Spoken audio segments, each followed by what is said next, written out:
Hello and welcome to a new video. Today we're going to take a look at the new season. Today we're going to take a look at one of the updates I am most excited for, which is going to be Sylveon. Sylveon is a Pokemon that mostly is kind of under a lot of people's radars, which, yeah, this Pokemon kind of deserves to be a little bit higher up there because it's actually a fantastic pick for the current meta, especially as a Say-Stop. This Pokemon as a Say-Stop basically doesn't really have a direct answer. Like, I don't know really right now which Pokemon would want to stop into this Pokemon because, I mean, you have a Steel-type Pokemon, which I guess is kind of the worst, but at least you're still going to hit them now for neutral damage, thanks to the new addition of Shadow Ball in this Pokemon. As well, of course, Fairy Wind got added, allowing you to get a ton of energy, and then you still already had the Psyshock, which is going to be great as a coverage move against especially Poison-type Pokemon. And so, this is the main reason why I was so interested into this Pokemon, because I do think that the Sylveon is a fantastic Pokemon to set up the Tinkaton.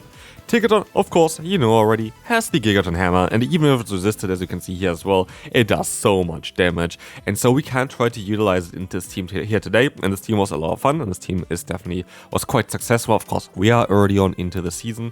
I'm still not in a position where I can do all my battles every day, and I'm grand with that as well. I don't think I actually really want to be in this position again, because it's like 2 hours. It's quite a bit. But I always do like a few battles each day, like a few sets each day, and I'm kind of happy with that. Because, yeah, at the end of the day, it doesn't really matter in the beginning. I don't stress myself with it at all anymore. But I'm having fun here, and this is why I still do videos, because I am having fun with it, and I want to showcase that to you, and I want to showcase my teams, and I want you to climb, and I want you to also hopefully hit Legend, and that's what I'm doing here. So, if you still, of course, enjoy the content here, and if you are happy that maybe, hopefully, videos are back semi-regularly, like maybe like 2 a week, hopefully, around there. Yeah, then leave a like on the video and subscribe if you haven't already. I actually lost some subscribers in May. It is sad, but I understand I didn't actually upload a singular video in May, which was just down to on how things were. But it's grand. We are back here, and we are, yeah, semi-consistent on this channel. But I want to definitely be eventually very consistent with this, with uploads as well again. But again, time is gonna happen eventually again. But here we are going to see the benefit as well of Sylveon. You're actually going to be able to reach the Psyshock at a very nice pacing. Psyshock is 40 energy, which means that if you go up to the first one, you end up actually at 45 energy thanks to the energy generation of Fairy Wind, which allows you to keep yourself 5 energy for later on. This can be either useful for the Shadow Ball, which allows you then to only need 5 fast moves to get to the Shadow Ball instead of 6 fast moves, or you're going to be able to go for your next Psyshock as well after just 4 fast moves compared to 5. So basically, what I mean with that is that the pacing of the Sylveon is actually really good, especially if you're going to utilize the Psyshock, and even if you bait or whatever with it, you're going to be able to just reach your next charge move fast move earlier, which is huge, honestly. Like, that's a big difference. Like, this changes a lot of the matchups directly. But yeah, let's take a look at how the team works. We have a bad lead here. We're gonna get into our Sylveon, and we're gonna get out a Poison-type Pokemon, which of course is here designed to counter Fairy-type Pokemon, which is going to be the Clodsire. Clodsire here is honestly alright. We have Psyshock, and this is kind of what I wanted to highlight here. Like, this Pokemon is not really useless against like Pokemon that usually are supposed to be here to answer it. And so here I'm making a little bit of a mistake. Sludge Bomb comes through, that's grand, but I should have went earlier for my charge move just to pressure them early.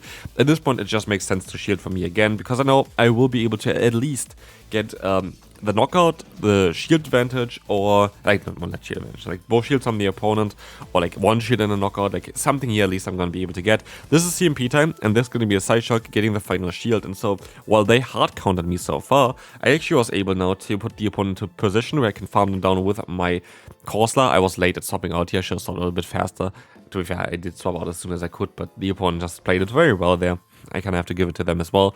But as you can see here, I put the opponent to a perfect position where both Corsola as well as the Tinkaton will have no issue at dealing with the opponent's Clodsire. And so here we're gonna knock out the opponent's Sableye as well. And I'm curious what they have in the back. It's going to be the Azumarill, and this is where Tinkaton really shines, because it's very good against the Azumarill. And I wasn't caught off guard here from the swap of the Clodsire, allowing me to just go for the boulders to knock them out, and now it is hammer time. And this is the thing as well here, a lot of time Azumarill is running just Play Rough and Ice Beam, and as you know, we're going to have here Tinkaton, which is a Pokemon that has the Steel typing, resisting both of them, and has already a lot of bulk, and so with that, we're actually going to be able to reach yet another hammer, and this should be time for the hammer. Hammer time is done here, and we're gonna knock out the opponent's Azumarill. kind of a little bit too early there, but that's mostly down to me and how I cut the thing there, but Azumarill definitely went down straight away from that hammer. It is what it is. So we're going to have here, though, now a mistake for me, a big mistake for me, and this might cost me the game. What did I do? I swap out into my, Tinkerton here against the rollout user of Dunsparce. Dunsparce got buffed this season. Dunsparce got Drill Run being, way faster, basically, which means you only need, for the first one, I think you need 4 still, but for any other one afterwards, you only need 3 rollouts to reach it, which is quite an interesting thing, because it's going to be quite difficult. And here I make another big mistake. I should have just went for the big move. I don't know why I went for the bait here. I expected a shield.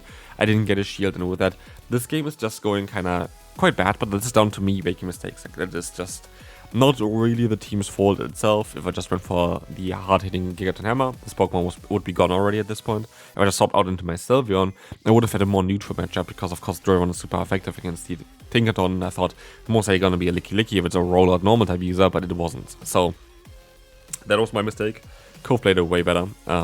Here, Dunsparce is going to be able to get both of my shields, has shield advantage, knocked out basically all of my Pokemon. Skeldritch comes in here, but this game is not over yet, because Skeldritch lets the Shadow Ball go through, not knowing what I have here as my moveset. In comes Meowscarada, and I am going to be able to get a shield here from them and swap out into my Corsola. Corsola already has a charge move stored, and this is going to do so much damage because Meowscarada doesn't have bulk. And so we're actually finding ourselves in a position where I have quite a lot of potential win conditions here, and I get them so low, and I have 2 Pokemon left, so even if I have another charge move stored somehow, I will be able to knock them out here with one variant of my Pokemon, and I lag. I should have knocked them out there already with a Sylveon, I didn't, and so it's just a draw. It should have been a win for me. Unfortunate. Okay, Salazzle is maybe not the most common Pokemon, but honestly Salazzle is a very strong Pokemon. I like Salazzle a lot. It has so much fast move pressure, so much charge move pressure, like as you can see as well against the Corsola, one of the bulkiest Pokemon, putting it into nearly the red health here already after such a short amount of time is kind of wild. And he's actually going to force me to use a shield here as well, because I don't really want to try out how this is going to go for me and my backline. Here I make a mistake. I should have stopped out into my fairy type Pokemon. I should have stopped out into my Sylveon here after one Astonish. That would have been the ideal play. That was definitely a mistake by me. And in comes the Hypno, but I'm actually quite alright with that, because I have here access to Shadow Ball again. And Shadow Ball is such a fantastic coverage move onto the Sylveon. Sylveon is going to be able to do so much damage against the opponent here with that. And now I am going to be able to go ahead and let the move go. We see it's a Fire Punch, so we have to be a bit mindful towards that with our Tinkerton. And I'm gonna go for a Psyshock. Yeah, I would like to try to keep my Sylveon for later, but I don't think I'm gonna be able to do so. I'm gonna try here to go for a Psyshock again, just now to kind of take down the clock, get them kind of low. And at this point, my best play is by far to just get up to 100 energy, because then I'm gonna be able to leave practically with a charge move stored for that Hypno. And this matchup here itself is so dominant for us that I don't think there's anything that I really have to worry about. Like, there's not really anything I have to worry about. I can go ahead and go for the Gigaton Hammer, knock them out, and I should get more energy, but at the end of the day, it does not really matter. I think even a Fire Punch from this range most likely is not even going to be enough. So we're going to have here now the charge move coming through. This is going to be enough to knock them out. And in comes now the next opponent here, which is going to run Ninetales. I have to say, Ninetales surprised me a lot in this matchup. I like my Ninetales. I played it a lot of times already on this channel, so there's a lot of gameplay towards this Pokemon. And to be fair, I don't think a lot has changed towards this Pokemon, because you just have like mainly Fireball spam. The only benefit of this now is that you have Energy Ball as coverage move, which for example for my team, doesn't really matter. Like, you have here kind of the same stuff that you would have had last season already, with a matchup where Ninetales is able to just spam those Weather Balls against us. But I'm surprised on how bulky this Pokemon actually is as a non-Shadow, and how much damage it actually does. And I do think that non-Shadow might be the way to go. But here, I make quite a bit of a mistake again as well. Because I am not too familiar with non-Shadow Ninetales. I only played Shadow Ninetales. I've never really played the non-Shadow version of it. And apparently, it just barely survives this move. And it just left here with a charge move. I needed to kind of go up to Shadow Ball, and that would have helped me out tremendously. And now I'm in a very awkward position, because I would like to keep my Pokemon alive, because I need to have something at least for the Ninetales still to take a hit. But I rather keep my shields as well for the Ninetales. I need to keep my shields for the Ninetales, because I know it has like 1 HP and like a charge move, and there's not going to be a harder hitting move in this entire game So I kind of have to keep that in mind. In comes here the Kingdra, and I try to catch a move. And I don't know if that was necessary actually now in hindsight. Because this is gonna be a Swift that I caught now, which is really bad because the opponent gets a ton of energy, you know. I'll try to go for my move here. It's gonna be a Surf at the end of the day. If I went for the full farm down here, I think I would have been in a way better position as well, because I would have been able to maybe go ahead and get up to Gigaton Hammer and the Bulldoze against them then. But I feel like I kind of messed up, and now I'm in a position where I'm forced to shield up the move. They have, of course, Energy Ball, which is one of the most busted moves currently, by the way. Energy Ball, like 80 damage for 45 energy isn't that crazy. You have the debuff chance though, but the Pokemon that have the move is kind of wild with the combination of Ninetales and Jumpluff together. It's just a very good call.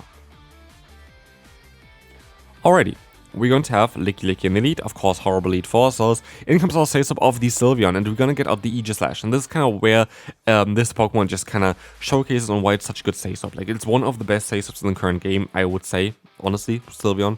It was surprisingly strong. The weakest link of this team, I actually don't like Corsola too much. Like, it's just not my Pokemon. It doesn't mean that Corsola is a bad Pokemon. It's just not really my type of Pokemon to play. But honestly, like, I really enjoyed the Sylveon on this team. I think it's a fantastic pick. It is the only thing that I kind of would like to have is like more stab damage, which you can have as well. You can run instead of the Psyshock, for example, the Moonblast. But I would only really recommend you do that if and when you kind of not use it as a Say-Sub. But then again, I do think that maybe it would be the best moveset for itself to have Psyshock still over Shadow Ball than if you're on Moonblast. Because otherwise you just need too long to get to your moves. And you usually go for the burst damage anyway with the Moonblast then. And again, I think that Moonblast version of this Pokemon is quite viable as well in the current meta, because one of the other benefits, of course, that this Pokemon got is a Fairy Wind update, and the Fairy Wind being added to this Pokemon. And before you had Quick Attack or Charm, which neither of them generated the energy the way that we have it here now. So I do actually think that even maybe Fairy Wind Moonblast could be an interesting shout for this Pokemon here. Shadow Ball, though, is great coverage, is one of the strongest moves currently in the game, knocking out the opponent here quite easily, and Sylveon again showcasing why this Pokemon is so fantastic. It can go for those moves so incredibly fast. In comes the Aegislash, and even if they knock me out here, I should be able to reach still another move with my Tinkaton, and that's kind of what I was trying to hope for here. I got the opponent already low. They don't have an option to go back into their shield form at all anymore at this point, so they're gonna stay in this version forever, because this is not going to be enough to knock them out anyway, and we can move on to the next opponent. Second to last battle for this video, we're going to have here the Jellicent against us. Jellicent is going to be a Pokemon that definitely is going to be alright for us. We're going to see here as well the shield coming up from us, and this Shadow Ball is going to, would do definitely a lot of damage, but of course we can avoid it as we can go for Nightshade. This is a matchup that generally is quite positive, I think, for the Corsola, because we have more fast move pressure, immediate fast move pressure, but we're forced to use our shields. And I was thinking I should be able to fully farm them down, but I didn't want to risk it, and so I swap onto the Sylveon, get the last bit of damage in with that Pokemon, have energy on my lead, get out the Oinkologne, which is actually really good for me because I don't want to have it against my lead at all. And so I am going to be able to just ship it away here. Like, this is not going to be the best matchup because they have stab damage. I just have my Fairy Wind, I guess it's stab as well, but I only have my Psyshock basically. And they have Trailblaze as well, so they're generally in a very solid spot here. But it's actually not that bad either, as you're gonna see as well. Sylveon can just kind of keep up with it. Like, honestly, Sylveon just put them into range where I might be able to just farm them down with Fairy Wind of my other Pokemon, Fairy Wind of my Tinkaton. And this is the thing here as well with Tinkaton, it does resist the charge move damage of the opponent. In comes the Grumpig. And I try to go for Gigaton Hammer, just not to get them low. But in comes now the Shadow Ball, and at least it's the CMP time. Do we get the shield here? Do we not? Let's find out. We got the shield, which means I can go into my Corsola, I can go for the Nightshade. And this should do quite a bit of damage here. It does do enough damage. It doesn't do enough damage yet. But I go for the risky full farm down. At the end of the day, I think I would have won no matter what. And now Oinkologne is going to go down to a Power Gem. And it's going to be it for this battle. And let's take a look at the final battle for this video, where we face off against a lead that I like for my backline, but not so much for my lead. And in comes Tinkaton against our Sylveon. That's kind of one of the worst matchups that you can kind of have. And then again, it's not actually that bad. Like, look at this. We have him at half health because we have Shadow Ball and regenerate energy at the same pacing as the opponent. But the difference is that we're actually going to be able to outspeed them now because we need less energy for our moves, as well as we were able to get some energy advantage in the beginning. And so I try to catch the move here knowing that they have a Kingdra in the back, thinking, okay, most likely best to keep my Fairy-type Pokemon around. And they get a ton of energy here and they still gonna try to knock me out, which I'm honestly quite alright with. Because I know there's the Kingdra. Kingdra's gonna go up against any of my Fairy-type Pokemon, so I'm quite happy about that. I can go for the Psyshock here with my Sylveon, which is gonna be alright. And in comes now that Dusknoir. And I can go for the bait here first, because they mostly want to keep the Dusknoir alive. And I can still try to reach for the Shadow Ball. I can get to the Shadow Ball. This is easily enough to knock them out. And it just showcases again the potential of this Pokemon. Like, what is Sylveon doing here? Sylveon is just wrecking the opponent left, right, and center. They have nothing to do against this Pokemon here. We can swap out now into a Tinkaton. This is going to be game. And yeah, this is going to be it for us team. Hopefully you enjoyed it. If you did, feel free to leave a like. Let me know down below as well. What are you playing currently in terms of the teams? And I will see you then. Bye-bye.